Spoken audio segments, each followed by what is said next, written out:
이번회의를 통해 대남 군사행동계획 보류를 결정했습니다. 북한은 이틀 전 DMZ 일대에 다시 설치한 대남 확성기 중 일부는 철거했습니다. 6.25 국군전사자 유해 147구가 70년 만에 고국으로 돌아왔습니다. 전투기 6대가 호위하며 추모 비행했습니다. 인천국제공항공사 기존정규직 노조원이 역차별 논란을 낳은 정규직 전환을 중단하라며 시위를 벌였습니다. 헌법소원도 불사하겠다는 계획인데 정규직 전환을 반대하는 청와대 국민청원은 이틀 사이 20만 명을 넘었습니다. 추미애 법무장관이 자기 편의적으로 조직을 이끌어가기 위해 법기술을 벌이고 있다며 윤석열 검찰총장을 또 비판했습니다. 서울 한강공원 주차장에서 진행된 자동차 동호회 모임에서 5명이 코로나에 확진됐습니다. 야외에서 벌어진 감염에 방역당국도 경로 파악에 애를 먹고 있습니다. 오늘 낮 경기도의 한 건물 4층 수영장에서 물탱크가 터져 건물 외벽이 무너지며 물이 폭포처럼 쏟아졌습니다. 22명의 사상자를 내고 1심에서 사형을 선고받은 가화살인범 안인득에게 항소심 재판부가 정신질환으로 인한 심신 미약을 인정해 무기징역으로 감형했습니다. 유족은 오열했습니다.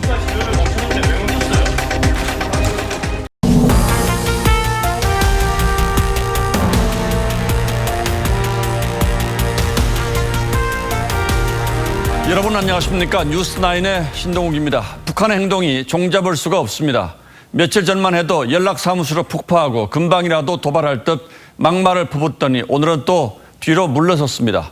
공격을 주도한 게 김여정이었다면 오빠인 김정은 위원장은 마치 선심 쓰듯 대남 군사행동을 보류하겠다고 했습니다. 재설치하는 장면이 포착됐던 일부 대남 확성기도 다시 철거했고 비난 기사도 모두 삭제됐습니다. 북한이 여기서 도발을 완전히 멈출지 아니면 어느 정도 속도 조절을 하겠다는 뜻인지는 분명치 않습니다. 그러나 사전에 계획한 시나리오에 따라서 움직이는 건 분명해 보입니다. 오늘은 고서정 기자가 먼저 보도하겠습니다. 김정은 위원장은 어제 열린 당 군사위 예비회의에서 대남 군사행동계획 보류를 지시했습니다. 조선인민군 총참모부가 당중앙군사위원회 제7기 제5차 회의에 제기한 대남 군사행동계획들을 보류했습니다. 구체적으로 대남전단 살포와 접경지역 군사훈련 등 북한군 총참모부가 예고했던 4가지 행동 지침입니다. 이에 따라 최전방 지역에 설치한 대남 확성기를 다시 철거하는 모습이 오늘 포착됐습니다. 대외 선전 매체의 대남 비난 기사 수십여 건도 삭제됐습니다. 삭제한 의도나 배경에 대해서는 좀 더 시간을 가지고 분석해 나가도록 하겠습니다. 정부는 북측의 보도를 신중하게 검토하고 있다면서 북한이 이번 회의를 예비회의라고 밝힌 것과 화상회의 방식으로 진행한 것이 이례적이라고 평가했습니다. 국회에 출석한 정경두 국방장관은 보류가 아닌 철회해야 한다고 했습니다. 북한에서 이걸 보류한다라고 했는데 저는 완전히 철회해야 된다라고 생각하고 있고 청와대는 공식 입장을 내진 않았지만 내부적으론 갈등 국면에서 긍정적 신호로 보는 기류도 있습니다. TV조선 고서정입니다. 북한의 갑작스런 태도 변화를 두고 해석이 분분합니다만 이 해석에 앞서 이게 바로 우리가 처한 현실이라는 점은 분명합니다. 지난 며칠간 북한의 내부 동향을 면밀히 분석해보면 북한이 뭘 노리고 있는지 그리고 왜 갑자기 태도를 바꾼 건지 짐작은 가능합니다. 이채연 기자가 전문가들의 이야기를 들어봤습니다. 옥류관 주방장 등 남한 비방에 평범한 주민들을 동원해온 북한. 전쟁 연습해대 반공하고 삐라살포도 묵인 저장해 곧 지켜보고만 있을 줄 알았나. 그 쓰레기 같은 놈들, 너저런 놈들 이 땅에서 숨 쉴 새도 없이 진짜 사리칠 새도 없이 완전히 쓸어버리겠습니다. 최근 3주간의 대남 압박은 내부 결속용이었다는 분석이 나옵니다.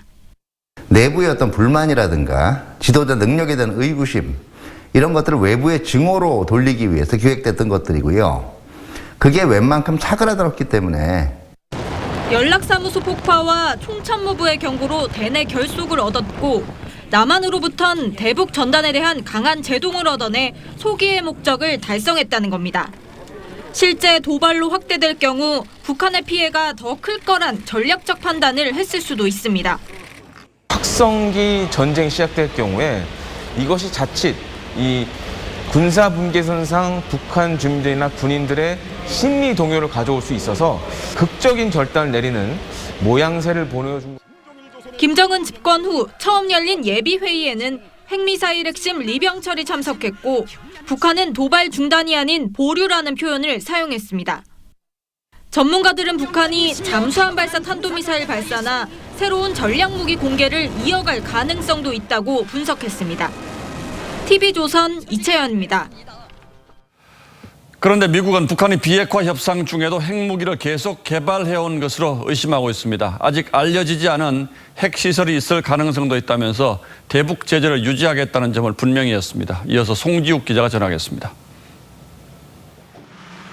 미 국무부가 해마다 의회에 제출하는 군비통제 이행 보고서입니다. 2019년 내내 북한의 핵무기 프로그램과 핵물질 생산에 큰 우려를 갖고 있었다고 밝혔습니다. 미북 비핵화 협상이 이어진 와중에도 핵 활동을 멈추지 않을 것으로 보고 있었다는 겁니다. 그러면서 확인되지 않은 핵시설이 있을 수 있다고 의심했습니다. 폭파한 풍계리 실험장을 거의 원래 상태로 되돌릴 수 있을 뿐만 아니라 다른 핵실험장을 건설할 가능성도 있다고 봤습니다. 그래서 올해 보고서엔 핵실험 중단과 풍계리 폭발을 긍정적으로 평가했던 문구가 빠졌습니다. 또 북한이 생물학 무기 프로그램을 갖고 있다면서 이미 무기화했을지도 모른다고 우려했습니다. 이 때문에 북한의 비핵화가 최종적이고 완전하게 검증될 때까지 유엔과 미국의 제재는 유지될 거라고 강조했습니다. 외교적인 협상을 계속한다는 입장은 유지했습니다. We remain ready to engage in dialogue with the North, and we remain committed to a diplomatic solution to address the nuclear and the missile issues. 이날 미 국방부는 북한 등 적대국들이 미국 본토를 위협할 방법을 끊임없이 모색하고 있다는 보고서를 냈습니다. TV조선 송지욱입니다. 내일은 6.25 전쟁 발발 70주년이 되는 날입니다. 1950년 한겨울 치열한 전투가 벌어졌던 북한 장진호와 운산 등에서 전사한 뒤 돌아오지 못했던 147구의 유해가 70년 만인 오늘 미국 하와이를 거쳐 고국으로 돌아왔습니다. 공군 전투기 6대가 유해 귀환을 엄호했고 6.25 참전 조종사의 손자도 이 비행에 참여했습니다. 윤동빈 기자입니다. 2018년 도입된 우리 공군의 첫 공중급유기 시그너스가 서울공항에 도착합니다. 최근 미국에서 감식을 거쳐 한국군 유해로 판명된 147구가 70년 만에 한국으로 돌아온 겁니다. Your tireless efforts are only fitting as we pay tribute this solemn day as 147 Korean soldiers start their journey back home to the Republic of Korea. 북한은 지난 1990년부터 4년간 대미 관계 개선을 위해 장진호, 운산 일대에서 발굴된 유해 208개 상자 분량을 미국으로 보냈습니다. 또 재작년 싱가포르 미북 정상회담 이후 유해 상자 55개를 추가로 보냈고 한미 두 나라는 유해 판정을 위해 두 차례 공동 감식 작업을 했습니다. 유해를 실은 공중급유기는 오후 4시쯤 한국 방공식별구역에 진입한 뒤부턴 전투기 6대의 호위를 받았습니다. F-15K를 조종해 호위에 나선 강병준 대위는 6.25 참전 조종사였던 고 강호륜 준장의 손자입니다. 국가보훈처는 내일 서울공항에서 6.25 70주년 행사를 열고 유해 봉환식과 함께 무공훈장 수여식을 진행할 예정입니다. TV조선 윤동빈입니다. 다음 뉴스입니다. 인천공항공사가 보안검색 직원 1,900여 명을 청원경찰 신분으로 직접 고용하기로 하면서 안팎의 반발이 커지고 있습니다. 인천공항 직원들이 이런 일방적인 정규직 전환을 받아들일 수 없다며 단체 행동에 나섰고 공기업 비정규직의 정규직화를 멈춰달라는 국민청원에도 20만 명이 넘게 서명했습니다. 황선영 기자가 그 이유를 취재했습니다. 오늘 인천공항에서 열린 행사장입니다. 인천공항 정규직 노동자들로 구성된 시위대가 행사장 주변을 빙 둘렀습니다. 마스크를 쓴 사람들이 기회는 불평등, 과정은 불공정, 결과는 역차별이라고 쓴 피켓을 들고 있습니다. 문재인 대통령의 대선 공약을 비꼰 글귀들입니다. 인천공항 정규직 노조는 비정규직의 정규직화는 노력하는 사람들에 대한 역차별이라고 주장합니다. 역차별이다. 어떻게 보면 정말 노량진에서 몇 년 동안 공부하고 있고 공기업에 들어가기 위해서 24시간 잠을 못 자고 컵밥 먹으면서 그렇게 공부한 취준생들에게 어떻게 이걸 설명할 거냐. 정규직 노조는 이번 주 내로 헌법 소원도 제기할 것이라고 밝혔습니다. 공기업 취업준비생들은 SNS에 부러진 연필 사진을 올리기 시작했습니다. 열심히 공부해도 소용없다는 취지의 이른바 부러진 펜 운동입니다. 기존에 여기서 일을 하고 있었다는 이유만으로 바로 정규직으로 전환을 하는 거니까 그 과정이 너무 불공평하지 않나라는. 어제 올라온 공기업 비정규직의 정규직화를 반대하는 청와대 청원글에는 하루 만에 20만 명 넘게 동의했습니다.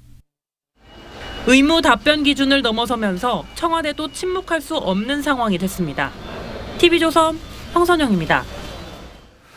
민주노총이 빗속에서 대규모 집회를 열고 내년도 최저임금을 25% 올려달라고 주장했습니다. 역대 최대 폭의 인상 요구입니다. 하지만 경영계는 일자리 55만 개가 사라질 수 있다며 동결을 주장하고 있고 만만치 않은 경제 사정 때문에 정부의 고민도 깊어지고 있습니다. 황병준 기자가 취재했습니다. 드리겠습니다. 자, 먹고 살자! 없애자! 민주노총은 최저임금을 올려야 코로나19로 침체된 경기가 살아난다고 주장했습니다. 저임금 노동자, 최저임금 노동자들의 소득을 보장하는 것이 바로 한국 사회의 최선의 사회 안전망이 될 것입니다. 노조 측 추산 참가자 1000여 명은 빗속에서도 집회를 열고 최저임금 25% 인상을 요구했습니다. 시급 기준으로 1,770원, 월 225만 원 수준으로 역대 최대폭 인상 요구입니다. 반면 경영계는 코로나 불황으로 마이너스 성장이 예상되는 상황이라 최소 동결해야 한다는 입장입니다. 지금으로서 이제 최소한은 인하하는 게 맞는 방향인데 만약에 그게 불가능하다면 최소한 동결을 해야 될 거로 생각합니다. 한국경제연구원은 최저임금 25% 인상 시 성장률은 5.15% 하락하고 일자리는 55만여 개가 사라질 것으로 분석했습니다. 내년도 최저임금을 둘러싼 노동계와 경영계의 줄다리기가 시작된 가운데 한국노총은 민주노총의 일방적인 인상안 발표는 관행을 깬 것이라며 불쾌감을 드러냈습니다. TV조선 황병준입니다. 조금 전 인천국제공항공사의 정규직 전환에 대해서 취업준비생들이 크게 반발하고 있다는 뉴스를 전해드렸습니다. 취업을 앞둔 준비생들이 반발하는 건 이해가 됩니다만 내부 직원들까지 반발하는 이유는 뭔지 지금부터 따져보도록 하겠습니다. 자, 윤설기 기자. 일단 네. 인천국제공항공사 들어가기가 쉽지 않죠? 네, 한 취업 사이트의 조사 결과 대학생들이 가장 취업하고 싶은 공기업 1위로 3년째 꼽히고 있습니다. 신입사원 연봉도 4,500만 원이 넘어 공기업 중에서 가장 많은 것으로 알려졌죠. 작년에는 35명을 새로 뽑았는데 경쟁률이 무려 156대 1이었다고 합니다. 우리가 흔히 꿈의 직장이다 또는 뭐 신의 직장이다 이런 표현을 쓰는데 말하자면 그런 셈이군요. 네. 자, 그렇다면 이 비정규직 직원들은 이 정규직화를 크게 환영해야 하는 것 아닙니까? 정작 당사자들 입장은 엇갈리죠. 공사는 보안검색 직원 1,902명을 자회사로 임시 편제 후 청원경찰로 직접 고용한다면서 입사 날짜로 이들을 나눴습니다. 문재인 대통령의 비정규직 제로 선언이 나온 2017년 5월 12일 이후 입사자들은 이전 입사자와 달리 필기시험 등의 공개 경쟁 원칙이 적용됩니다. 이 대상자 중 30에서 40%인 이들은 이 때문에 정규직이 안 될 가능성이 있다며 왜 이전 입사자와 자신들을 차별하냐는 그런 불만이 그래서 나오고 있는 거죠. 그러니까 2017년 5월 12일 이후에 입사한 분들은 공개 경쟁 시험을 봐서 정규직이 되는 거니까 안 될 수도 있다 이런 거군요. 네, 그런 취지죠. 그래서 노노 갈등 같은 양상이 지금 벌어지고 있는 거군요. 이 갈등 조짐은 그런데 또 있습니다. 정규직으로 전환되는 인원은 9,700여 명인데요. 앞서 말씀드린 보안검색 직원을 포함한 2,143명이 공사 직고용인 반면에 나머지 7,600여 명은 자회사로 갈 예정입니다. 여기서도 누구는 공사 가고 누구는 자회사 가냐는 불만이 나오고 나올 수 있겠죠. 자, 그렇다고 하더라도 기존 정규직 직원들이 손해보는 건 없을 텐데 왜 반발을 합니까? 네, 그렇지가 않습니다. 이 현재 전체 정규직이 1,400여 명인데요. 그런데 이번 조치로 2,100여 명이 새롭게 들어와서 기존 직원과 같은 임금 또 같은 복지 혜택을 요구할 경우 지금까지 누리던 혜택이 줄어들 수 있다는 겁니다. 물론 공사 측은 이 직군 자체가 다르기 때문에 이럴 가능성은 없을 거라고 합니다만 이것도 지켜봐야겠죠. 예, 이렇게 내부 갈등도 문제입니다만 사실 더 큰 문제는 취업 준비생들이 겪는 박탈감 이거 아니겠어요? 자, 이렇게 된다면 열심히 공부해서 정규직 시험 보는 것보다 비정규직으로 들어가서 정규직 전환을 노리는 게 더 낫겠다는 불만이 나오고 있죠. 취업이 워낙 어려운 탓도 있겠습니다만 이게 과연 정의로운 사회인가 하는 반문도 나옵니다. 무슨 기회가 평등하나요? 뭐가 과정이 공정하죠? 결과가 정의롭나요? 실효의 문제보다도 그 아픈 부분이 공정하지 않다. 이 문제가 더 큰 거죠. 예, 비정규직 제로 말은 아름답습니다만 현실을 도외시 않지 이렇게 막 밀어붙이면 이런 부작용이 생길 수 있다는 걸 인천공항공사가 보여주고 있는 셈이군요. 네. 예, 윤슬기 기자 잘 들었습니다.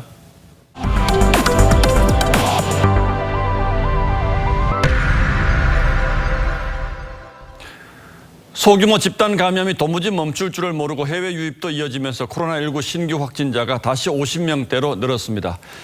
그리고 조금 전 대한항공의 운항 승무원 한 명이 처음으로 확진 판정을 받았다는 소식이 들어왔고 서울 여의도의 자동차 동호회 모임에서도 5명이 집단 감염됐습니다. 경기도 이천 쿠팡 물류센터에서도 확진자가 나왔습니다. 오늘 코로나 첫 소식은 정은혜 기자가 취재했습니다. 서울 여의도 한강공원 주차장. 지난 15일 이곳에서 자동차 동호회 모임이 열렸는데 참석자 10명 가운데 4명이 확진됐습니다. 이들 중 1명과 접촉한 사람도 추가로 감염됐습니다. 동호회 회원들은 이곳 주차장에 차를 세운 뒤 맞은편 편의점을 들러 1시간 이상 머문 것으로 알려졌습니다. 여기 자주 먹어요. 주말도 모이고 평일에도 모이고 저희 테이블에서 밥을 먹거나 아니면 간단하게 이야기하는 거죠. 방역당국은 구체적인 감염 경로를 조사하고 있습니다. 자동차 동호회 모임은 주로 밖에서 이뤄지지만 함께 식사를 하기도 합니다. 조금 어느 정도 좀 친해졌다 싶으면은 그때부터 뭐 밥을 먹든지 커피를 마시든지 뭐 음주를 하러 가는 형태이기는 한데. 쿠팡 관련해선 부천과 고양이에 이어 덕평 물류센터에서도 확진자가 나왔습니다. 경기도 의정부에 사는 포장 업무를 맡은 50대 계약직인데 지난 22일 증상이 나타날 때까지 근무한 것으로 조사됐습니다. 당시 근무 인원은 최적으로 2,000명 조금 넘는 인원이 하루에 보통 근무를 합니다. 마스크는 없으면 내부에 들어가지 못하고 계시고요. 보건당국은 확진자와의 접촉자를 파악하고 있으며 덕평 물류센터는 폐쇄됐습니다. TV조선 정은혜입니다. 부산으로 들어온 러시아 선박에서 집단 감염이 발견되면서 오늘부터는 부산항의 모든 러시아 선박에 대해 검역이 대폭 강화됐습니다. 하지만 뒷북 대책이라는 불만이 쏟아지고 있고 그 배에 올랐다가 난데없이 자가격리를 당한 부두 근로자들은 생계 불안을 호소하고 있습니다. 하동원 기자가 부산항에 다녀왔습니다. 러시아 화물선에서 집단 감염이 발생한 부산 감천항 동편 부두는 이틀째 폐쇄됐습니다. 정부는 오늘부터 부산항의 모든 러시아 선박도 승선 검역하겠다고 밝혔습니다. 하지만 검역 현장에서는 볼멘 소리가 나옵니다. 벅차고 저희 직원들은 말도 못하고 하라고 그러니까 불만이 많이 있을 겁니다. 국립부산검역소는 전체 검역관 50명이 교대로 근무하지만 승선 검역 대상이 계속 늘어나면 최소 20명이 더 필요하다고 호소합니다. 항만 근로자들은 정부의 대응이 답답합니다. 털고 외야간 짓는 거하고 똑같은 거지. 그런 대책은 뭐 세워나 말하지. 집에 가도 세상에 어디 뭐 수가지 다 받고. 러시아 화물선 관련 접촉자는 오늘 164명까지 늘었습니다. 모두 항만 노동자들입니다. 자가격리 중인 항만 근로자들은 대부분 일용직으로 한 달 평균 20일 정도 일해온 것으로 알려졌습니다. 항만 노동자들은 급여가 반토막날 처지라며 생계가 막막하다고 하소연합니다. 당장 일을 못하게 되면은 당장 그 월급 상승을 할 수가 없는 그 부분이 지금 어려운 상황들입니다. 방역당국은 감염 증상자 정보를 숨긴 러시아 화물선사 측에 과태료 부과와 구상권 청구를 검토하고 있습니다. TV조선 하동훈입니다. 예, 보시는 것처럼 대규모 감염은 아닙니다만 여전히 2차 유행에 대한 우려가 커지고 있는 상황입니다. 그래서 정부가 깜깜이 감염 대비책으로 식당의 2부제 영업과 칸막이 설치를 권고했습니다. 보도에 권영민 기자입니다. 점심시간의 음식점은 대개 밀집, 밀접, 밀폐 등 3밀 조건을 갖춰 감염 위험이 높습니다. 실제로 이천 제1고 교사와 전주여고 학생은 식당 주점을 매개로 감염됐습니다. 이에 정부는 식사 시간 2부제와 테이블 칸막이 설치 등의 방역 강화 대책을 발표했습니다. 11시 반부터 12시 반, 12시 반부터 1시 반으로 2부제를 운영을 하게 되면 식사 장소나 식당 등의 그 밀접도 또 밀집도를 낮출 수 있는. 해외 일부 국가에선 테이블 칸막이 설치를 이미 도입하고 있는데 식약처는 설치 비용 지원도 검토하고 있습니다. 정부는 또 24시간 간격으로 2번 음성이 나와야 격리를 해제했던 기준을 내일부터 완화합니다. 무증상 환자의 경우 확인 후 열흘간 증상이 없으면 검사 없이도 격리를 해제하도록 한 겁니다. 격리시설 또는 병원을 효율적으로 자원을 좀 배분하면서 환자 관리를 할 수 있게끔 그렇게 조정을 한 거여서 퇴원이나 생활치료시설 이송을 거부하면 치료비는 환자 본인이 부담해야 합니다. TV조선 권윤민입니다. 오늘부터 전국에 본격 장마가 시작돼 때이른 폭염을 달래줬는데요. 이 강원 북부와 경남 해안에는 오늘 밤부터 내일까지 최고 80mm의 많은 비가 예고돼 주의하셔야겠습니다. 송민성 기자입니다. 쏟아지는 장대비에 우산을 써도 옷은 계속 젖습니다. 차들은 빗길에 속도를 늦춥니다. 오늘 서울의 비가 23mm 넘게 내리면서 청계천 산책로는 이렇게 출입이 통제되고 있습니다. 제주도와 전남 해안에는 시간당 30mm 안팎의 장대비가 쏟아지기도 했습니다. 제주 산간에는 200mm가 넘는 많은 비가 내렸고 전남 장흥군에도 82mm의 강우량을 나타내고 있습니다. 저녁부터는 강원 북부와 영남 해안에 호우특보가 내려지면서 거센 비가 이어지고 있습니다. 오늘 저녁부터 밤까지가 가장 강할 것으로 예상이 되며 특히 강원 북부와 경남 남해안을 중심으로는 천둥 번개를 동반한 강한 비가 내려 호우특보가 발표. 장마 전선은 내일까지 강원 북부와 경남 남해안에는 최고 80mm를, 그 밖의 지역에는 5에서 30mm를 더 뿌린 뒤 남하합니다. 이후 오는 토요일 다시 북상해 제주도와 일부 지역에 다음 주 초반까지 비를 뿌리겠습니다. TV조선 송민선입니다. 오늘 대낮에 경기도의 한 건물 4층 실내 수영장에서 물탱크가 터져서 물이 건물 밖으로 폭포처럼 쏟아졌습니다. 어찌된 일인지 배상윤 기자가 취재했습니다. 4층 높이 건물에서 외벽이 떨어져 나가고 물이 폭포처럼 쏟아집니다. 건물 주변 인도가 순식간에 물에 잠겼고 부서진 벽돌과 간판 조각 등이 여기저기 흩어져 있습니다. 오늘날 12시 26분쯤 의정부시의 한 실내 수영장에서 물탱크가 터졌습니다.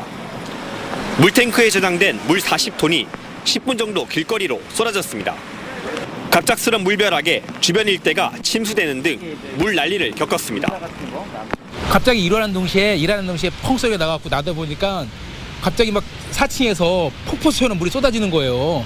그러면서 뭐 이 주변이 아주 아수라장이 난판이 됐지. 근데 사고 여파로 건물 1층 안경 판매점 간판과 인도까지 부서졌습니다. 또 이 사고로 건물 외벽이 떨어지면서 아래에 주차돼 있던 전기차 한 대가 파손됐지만 다행히 인명피해는 없었습니다. 떨어지는 외벽 때문에 전기차 한 대 파손됐고 그거 외에는 피해가 없습니다. 사고 같은 거 없습니다. 의정부시와 소방당국은 물탱크 파열 원인 등 정확한 사고 원인을 조사할 예정입니다. TV조선 배상윤입니다. 22명의 사상자를 내 1심에서 사형을 선고받은 방화살인범 안인득에게 항소심 재판부가 무기징역으로 감형했습니다. 정신질환으로 인한 심신미약을 인정한 건데 이 심신미약을 이유로 강력범에게 감형이 이어지는 판결을 이해할 수 없다는 반응이 나옵니다. 이성진 기자가 보도합니다. 진주 방화살인사건 항소심의 쟁점은 범행 당시 안인득의 심신미약 상태를 인정하느냐 여부였습니다. 항소심 재판부는 정신감정 결과 등을 볼 때 안인득의 피해 망상과 관계 망상이 심각한 수준이라고 보았습니다. 그러면서 범행 당시 안인득의 심신미약 상태를 인정하고 형을 감경해 무기징역을 선고했습니다. 재판부는 안인득의 피해 망상이 범행으로 이어졌다고 보면서 사형을 재차 구형한 검찰 측의 주장은 받아들이지 않았습니다. 1심 재판부는 안인득이 흉기를 구입하는 등 범행을 계획했다며 심신미약을 인정하지 않았지만 2심 재판부는 심신미약을 주장한 안인득의 손을 들어줬습니다. 법조계 일부에서는 심신미약이 흉악범들에 대한 면죄부가 되지 않도록 신중한 판단이 필요하다고 지적합니다. 2018년도에 심신미약 강경이 임의적 강경으로 변경된 만큼 재판부의 현명한 판단이 더욱더 필요합니다. 검찰은 대법원 상고 여부를 검토하고 있습니다. TV조선 이성진입니다. 일본이 저지른 전쟁 범죄에 대한 사죄를 요구하며 28년째 한자리에서 열렸던 수요 집회가 자리를 옮겼습니다. 원래 집회가 열렸던 그 옛 일본 대사관 앞을 다른 시민단체가 선점하면서 벌어진 일인데 이 두 시민단체 간 대치도 이어져서 어느 때보다 더 어수선했습니다. 권영석 기자가 다녀왔습니다. 평화의 소녀상 주변으로 노란 폴리스 라인이 쳐져 있습니다. 폴리스 라인을 경계로 진보 성향인 대학생 단체와 보수 성향인 자유연대 등의 구호가 어지럽게 뒤섞입니다.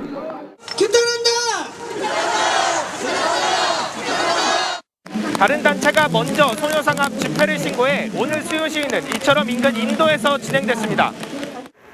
1445번째를 맞은 수요 집회가 장소를 옮긴 건 28년 만에 처음입니다.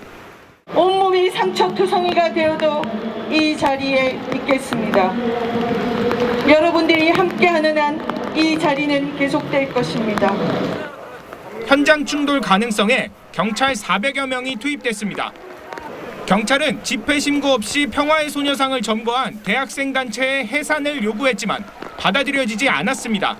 불법 집회를 계속하고 있습니다. 즉시 해산해 주시기 바랍니다.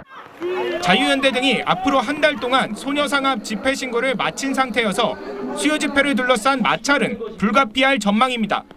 TV조선 권영석입니다.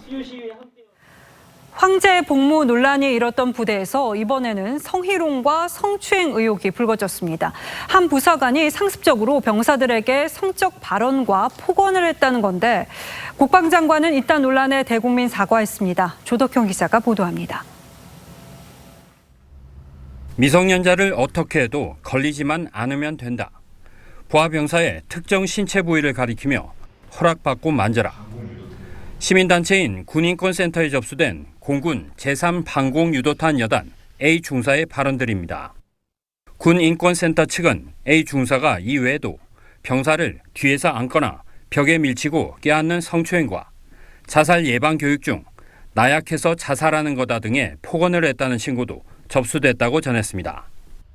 A중사가 신고해라, 뒷조사 다 해놨다 등의 협박성 발언도 해왔다고 한다고 덧붙였습니다.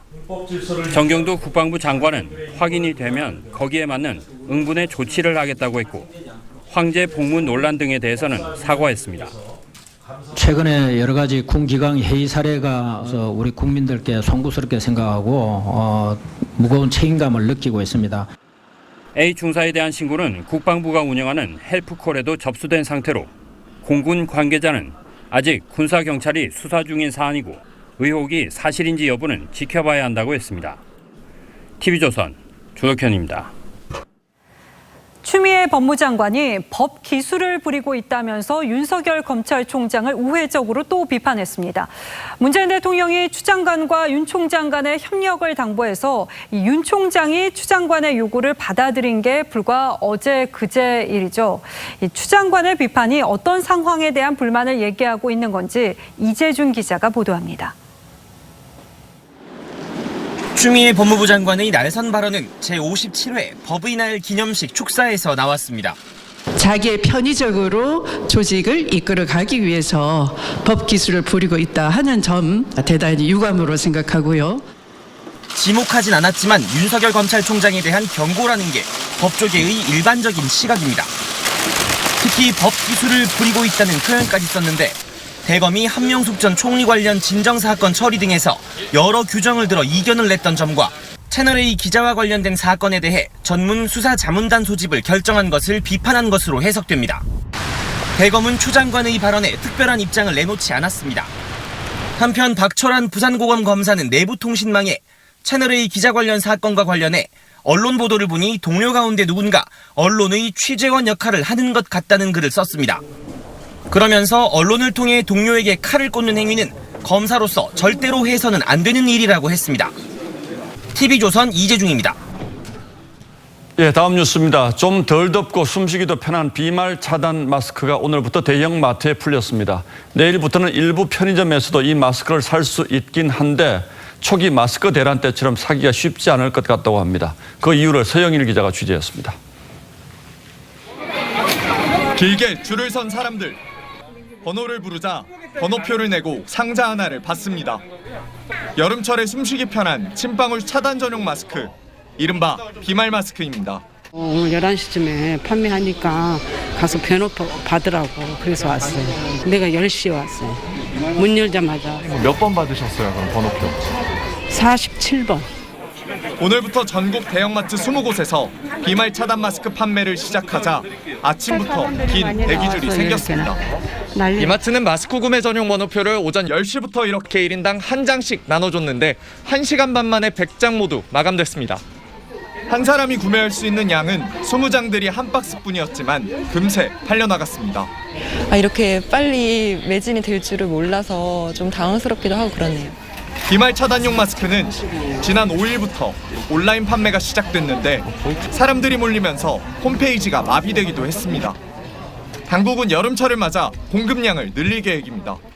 저희들 목표로 한 6월 말에 100만 장 이상의 어떤 비말 차단용 마스크가 생산될 것으로 기대하고 있다는 말씀입니다. 내일부터는 일부 편의점에도 비말 차단 마스크가 풀리는데 한 사람이 20장들이 한 박스만 살 수 있습니다. TV조선 서영일입니다.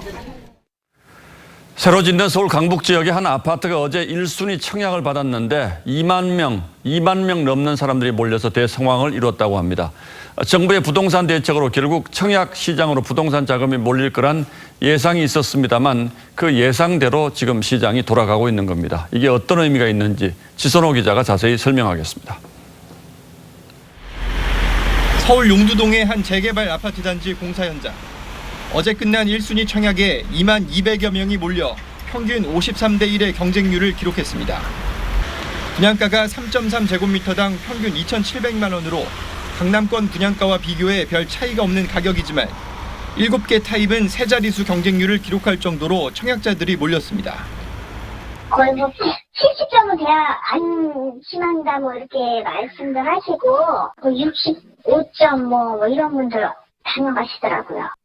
6.17 부동산 대책으로 새로 규제 지역이 된 인천 부평, 충북 청주에서도 같은 날 분양된 아파트가 모두 1순위 마감됐습니다. 올해 서울의 평균 청약 경쟁률은 99대 1.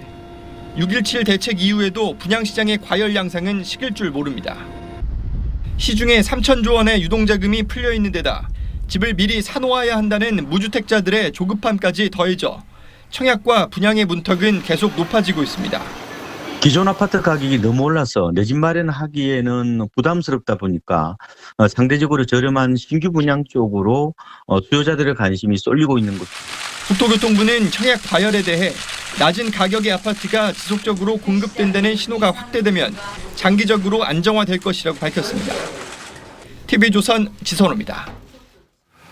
갈 곳 없는 돈이 주식시장으로도 몰리고 있습니다. 상장을 앞둔 한 바이오 기업의 공모주 청약에는 무려 31조 원이 몰렸습니다. 공모주 청약 역사상 이렇게 많은 돈이 몰린 적은 없었다고 합니다. 이어서 이상배 기자입니다.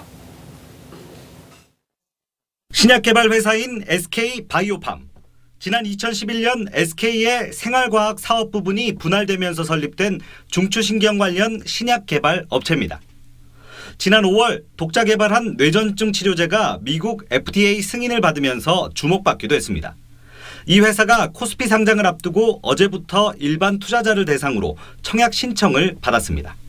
마감일인 오늘까지 청약 신청된 물량은 12억 주. 일반 청약 물량 391만 주의 300배가 넘게 신청이 쇄도했습니다. 2,400만 원 정도를 청약을 했고요. 현금이랑 마이너스 통장에 있는 돈들이랑 청약 증거금으로만 30조 9,899억 원. 지난 2014년 제1모직 청약 주식 모집 당시 기록했던 30조 649억 원을 뛰어넘는 국내 기업 공개 역사상 최대 청약 기록입니다. 공모주 특성상 단기의 수익을 얻을 수 있는 데다 저금리 속에 시중에 넘쳐나는 유동자금이 마땅한 투자처를 찾지 못하면서 공모주 시장을 뜨겁게 달궜다는 분석입니다.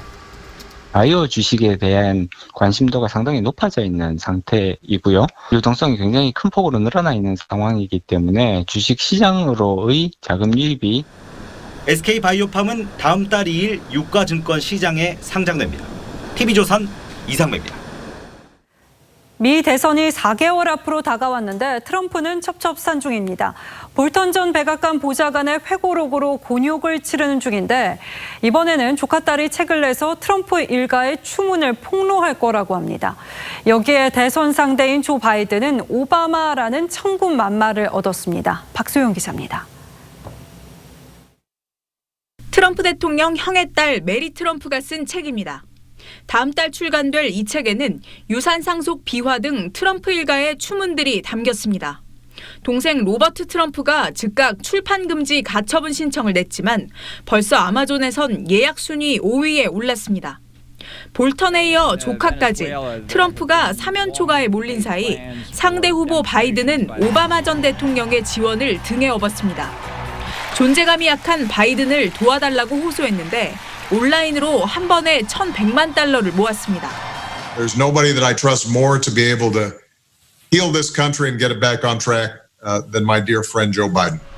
마음이 급해진 트럼프는 지지층 결집을 위해 강경 이민책을 상징하는 애리조나 국경지대로 달려갔습니다. My administration has done more than any administration in history to secure our southern border. 하지만 이날 트럼프는 인종차별 반대 시위대에 무력을 쓸 수 있다는 트윗을 올렸다가 트위터 측이 그를 아예 숨겨버리는 수모를 당했습니다. TV조선 박소영입니다. 코로나로 인한 인종차별 사건이 계속되고 있습니다. 네덜란드에서는 한 한국인이 코로나를 퍼뜨리는 암덩어리라는 말을 들으며 폭행을 당했고 미국에서는 백인 여성이 히스패닉계 아기 얼굴에 기침을 하는 일도 벌어졌습니다. 오늘 포커스는 코로나발 인종 혐오에 맞췄습니다. 네덜란드 청소년들에게 둘러싸인 한국계 소년. 누군가 이 소년을 발로 찹니다.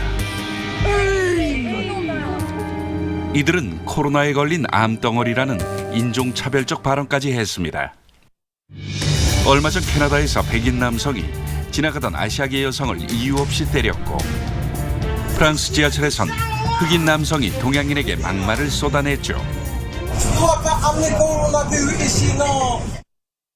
미국에서도 코로나발 인종 혐오가 심각합니다. 마스크를 쓰고 매장 안으로 들어오는 백인 여성. 히스패닉계 아이 엄마와 말다툼을 하더니 갑자기 마스크를 벗고 유모차에 탄 한 살배기 아이 얼굴에 기침을 합니다. 사회적 거리 두기를 지켜달라는 엄마의 말이 기분 나쁘다며 일부러 한 행동입니다. 아이 엄마는 인종차별이라고 주장했습니다.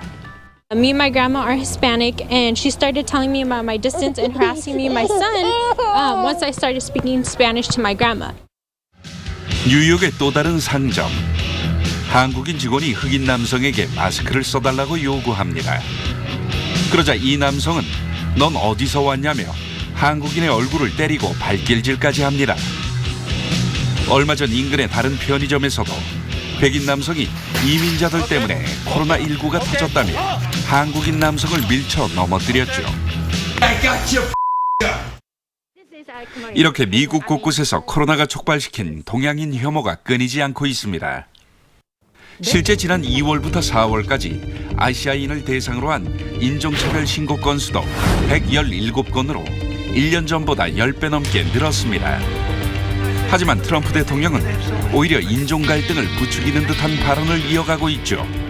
It's got all different names. Wuhan was catching on. Coronavirus, right? Kung flu. 조지 플로이드 사망 사건을 계기로 전 세계로 번진 흑인에 대한 인종차별 반대 시위. 하지만 코로나를 타고 확산되는 인종 혐오에 대해서는 침묵하고 있습니다. 뉴스나인 포커스였습니다. 보이스피싱 범죄 계속되는 주의 당부에도 매해 증가 추세일 정도로 알면서도 당하는 범죄가 돼버렸는데요. 이 범죄 잡는 획기적인 방법이 개발됐습니다. 기존에는 문자 메시지 등을 통해서 보이스피싱을 잡아내는 앱은 있었는데 이번에는 아예 목소리를 통해서 범죄를 찝어냅니다. 어떤 방식인지 김주영 기자가 전합니다. 휴대전화로 의문의 전화가 걸려옵니다. 수고하십니다. 여기는 서울중앙지검이고요. 저는 첨단범죄수사 1팀의 이진호 수사관이라고 합니다. 전화를 건 사람의 목소리가 바로 분석되고 보이스피싱이라는 경고 알림이 뜹니다. 한 앱 개발 업체가 내놓은 건데 금감원이 그동안 확보해놓은 보이스피싱범 목소리 만여 건의 데이터베이스와에 걸려온 전화 목소리와 일치하는지 알려주는 겁니다. 일부 은행들도 악성 원격 제어 앱 등이 휴대폰에 깔릴 경우 은행 프로그램은 실행되지 않도록 제어하는 시스템을 개발했습니다. 모바일을 통해 접근하는 은행 대출 사칭 원격 제어 앱을 비롯한 악성 앱의 접속을 원천적으로 차단하고 있으며 보이스피싱 피해액은 3년간 꾸준히 증가했습니다. 지난해에는 6,720억 원, 올해 1분기도 벌써 958억 원의 피해가 집계됐습니다. 정부는 TF를 구성해 보이스피싱과 전쟁에 나섰습니다. 금융회사의 역할을 좀 강조를 했습니다. 그래서 금융기관이 좀 우리 고객을 보호한다는 차원에서 정부는 보이스피싱 피해의 책임을 금융사에게 지울 수 있는 법적 근거도 마련하겠다고 밝혔습니다. TV조선 김주영입니다. 70년 전 한국전쟁 당시 많은 문화재가 훼손됐죠. 이 전쟁통에 군화발을 찍혀버린 지도, 또 화재로 녹아버린 동종 등 남겨진 문화재가 당시의 참상을 말해줍니다. 최윤정 기자입니다. 백두산 부근을 자세히 들여다보면 군데군데 군화 자국이 선명합니다. 1706년 제작된 군사 목적의 지도인데 6.25 전쟁 당시 북한군이 경복궁 전각을 드나들며 짓밟은 흔적입니다. 통일 신라 때 제작돼 월정사에서 보관했던 동종은 이 일대가 북한군의 은신처가 될 것으로 우려했던 우리 군의 소각으로 휘고 비틀려 녹아내렸습니다. 미군이 철원에 있는 한 스님으로부터 북한군에게 뺏기지 말아달라고 부탁받은 관세음 보살상과 몸통은 오간데 없고 아랫부분만 남아있는 19세기 청화 백자 등이 전쟁의 참상을 말해줍니다. 전쟁이라는 그 위기가 어떻게 문화재를 파손시키는가, 그리고 한번 파손된 문화재는 다시 돌아올 수가 없다는 그런 교훈을. 총구를 겨눈 군인 앞에서 어린아이를 업은 여인이 슬프게 눈물 짓습니다. 피난 가는 사람들을 그린 이수억의 작품 등 종군 화가단은 그림으로 전쟁을 기록했습니다. 전쟁이 뭔지, 또 평화가 뭔지 새롭게 생각하게 하는. 이번 유물과 작품 전시회는 전쟁 중 사라질 위기에 빠진 우리 문화재를 어떻게 지켰는지 자세히 확인할 수 있는 기회가 될 것으로 보입니다. TV조선 최윤정입니다.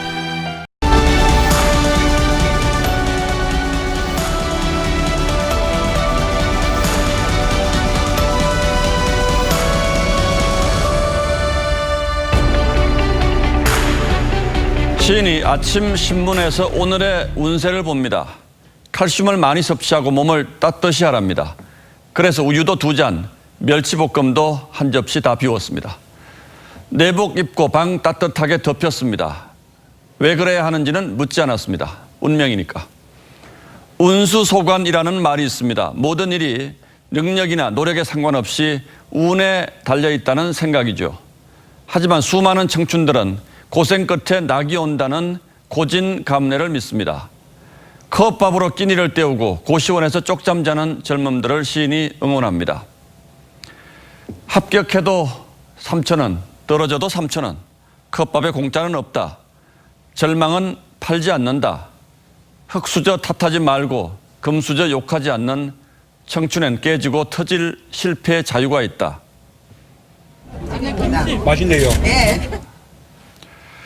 문재인 대통령도 대선 후보 당시 이렇게 노량진 학원가에 찾아가 컵밥을 함께 먹으며 힘내라고 했습니다. 저도 옛날에 사법시험 준비를 했었는데 그때 그 생각이 납니다. 그런데 청년들에게 고진감래 대신 운수소관의 좌절과 체념, 분노를 안겨준 일이 벌어졌습니다. 최고 공기업이라는 인천공항공사가 1,900명에 이르는 보안검색원을 정규직으로 직고용하기로 했습니다.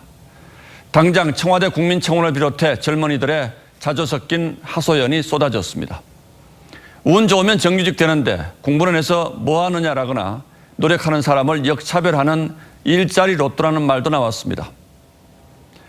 할 수만 있다면 비정규직에 정규직하는 많이 할수록 좋은 일입니다. 모든 직장인이 잘릴 걱정 없이 일할 수만 있다면 얼마나 좋겠습니까?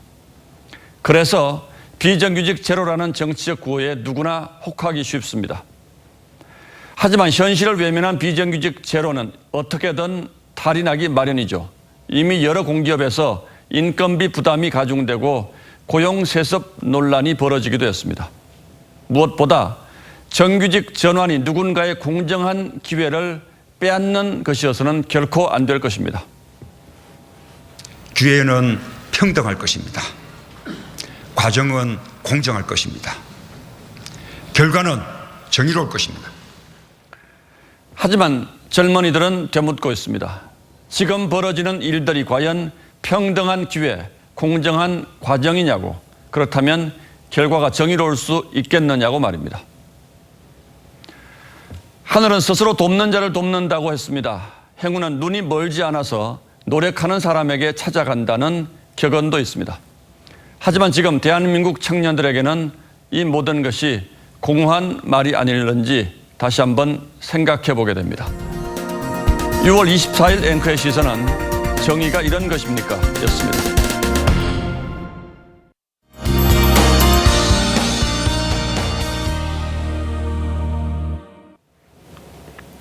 올여름 장마가 시작됐습니다. 제주도는 오늘 200mm가 넘는 아주 많은 비가 내렸는데요. 지금도 곳곳에 비가 내리는 가운데 경남 남해안에는 시간당 10mm의 굵은 빗줄기가 내리고 있습니다. 자정 이후에는 비가 더 약해지겠고요. 남부지방은 내일 아침까지, 제주도는 내일 오후까지 비가 이어지겠습니다. 다만 중부지방은 모레 오전까지 조금 길게 이어질 텐데요. 오늘과는 다르게 아주 약한 비가 오다 그치다 하겠습니다. 비 덕분에 크게 덥지 않아서 숨통은 좀 트였습니다. 내일도 중부 지역은 서울이 26도에 머물겠고요. 남부 지역은 비가 그치면서 더운 곳이 있겠습니다. 대구가 31도까지 오르겠습니다. 장마 기간 동안 우산을 잘 챙겨 다니셔야겠는데요. 일요일부터는 다시 전국에 비가 내리겠습니다. 날씨였습니다. 6월 24일 뉴스9는 여기서 모두 마치겠습니다. 시청해주신 여러분 고맙습니다.